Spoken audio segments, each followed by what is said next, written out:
I'm Primal Piggy. Thank you for joining me for another BDSM United podcast. Today, we want to look at an excerpt from the book Power Circuits by Raven Caldera. You'll find that this is a really good book on power exchange and master slave dynamics, and just it's just an overall good book for anyone who is looking into a power exchange relationship. It would be one that we would recommend you read. One might think, from the outside looking in, that processing change in a master slave dynamic is always difficult for those who have given up personal autonomy and transferred authority to a master or mistress. However, slaves often have a consensually conditioned mindset that accepts changes. Even when they struggle, there are tools for their DOMs to utilize to help them. Here are a few ways that owners help their slaves process change. It's easier if I have something of my own, guaranteed. Brainstorm ways that might make the situation easier for the slave without abandoning the situation or compromising it to the point that others are unhappy.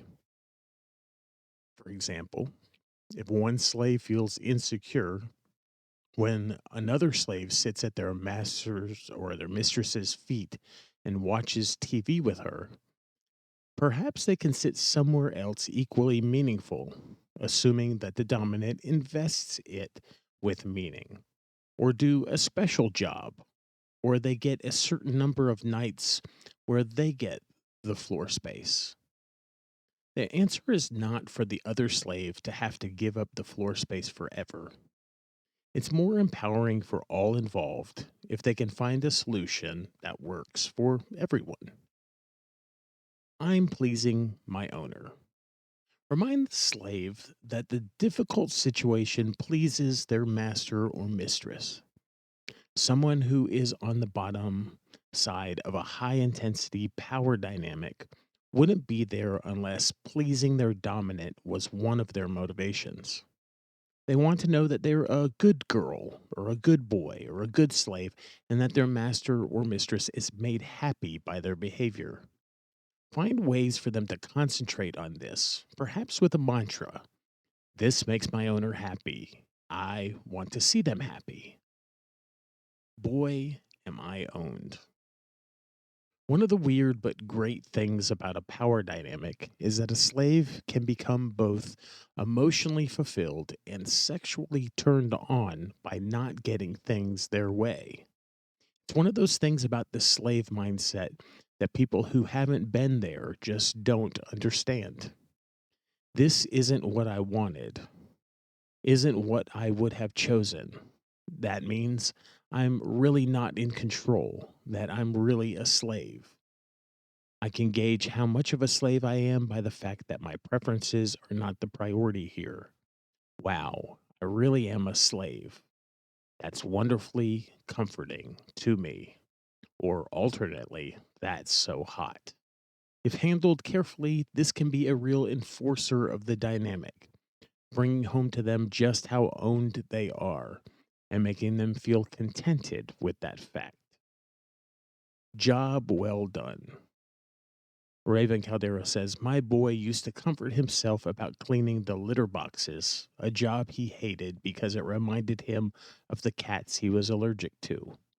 By doing a thorough, workman like job of it and telling himself that at least he did even the difficult things skillfully and well without shirking. Relationship skills can also be done meticulously and thoroughly. Have your slave do research, meditation, mediation, anything about how a task can be done right. Make rules and protocols about how this is to be done. Give your slave something to work on that they can achieve excellence in, and that is more achievable than changing one's emotions. Positive reinforcement. As we mentioned earlier, slaves like to know that they have pleased their owners. This means that their owners have a vested interest in letting them know they've done the aforementioned good job. Slaves also tend to pretend or tell themselves or others that they don't need compliments. It's not true. They not only love them, whether they admit it or not, but they need them in the sense that they need a clear gauge of not only what they're doing wrong, but what they're doing right. The owner needs to remember to comment on that as often as they comment on the difficulties the slave may be having. For example, that was great. You figured out when you were being triggered before it got out of control. You thought up a solution that would help you and wouldn't ruin the current situation, and you brought it to me calmly. You did great. This is exactly what I want to see. See, you're strong and smart, and you can do this. Don't fake compliments. Just let them know straight up when they do something right and what you liked about it. You'd be surprised how well this works. Peer support. Finding another slave in a similar position, struggling through similar issues, and arranging for them to talk to each other can be a great support. There's nothing like peer support for realistic advice and real sympathy. The problem is that it has to be actual peer support. That means someone who is either on the bottom side of a power dynamic at least as intense as their own, or else is understanding or sympathetic to their position. The very last thing that a slave in this position needs is someone telling them, well, I wouldn't go along with that, or your master or mistress shouldn't even be asking such a thing of you. It's abusive, or you should threaten to walk out if your master or mistress doesn't back down. Those things are the opposite of helpful. Help your slave find someone who can discuss the situation usefully and sympathetically. Remind them of their place. Make sure that your slave's job is not threatened. Give them territory, tasks, and activities and behaviors that are theirs alone, and don't give them away to others. This means choosing those activities carefully. Can you be certain that you'll never want another slave to vacuum the floors or bring you drinks or provide anal sex? Seeing that the practical aspects of their place with you does not change in the least can be a big reassurance. Distress tolerance skills. While we're not suggesting that slaves are mentally ill or mentally challenged, there are resources out there for both of these populations that can help anyone with figuring out ways to tolerate a minimally to moderately distressing situation without going all to pieces. If your slaves lacks good distress tolerance skills, it might be worth it to check those resources out and help them to work on it.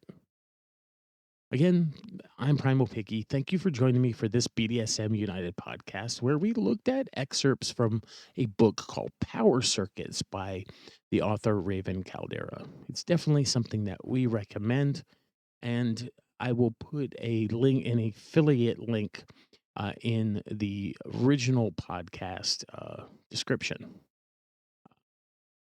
I won't be able to do it on YouTube because YouTube has not been liking our links lately and they've been giving me warnings. So I'll refrain from that. But you can go to the original podcast link or one of them, and you can find the link to the book there. You can find all of our resources at www.bdsmunited.com. It was a joy bringing this book excerpt to you, bringing this book that you probably may not have known that existed, and recommending it to you. And it was a joy speaking with you today, and I'll speak with you again soon.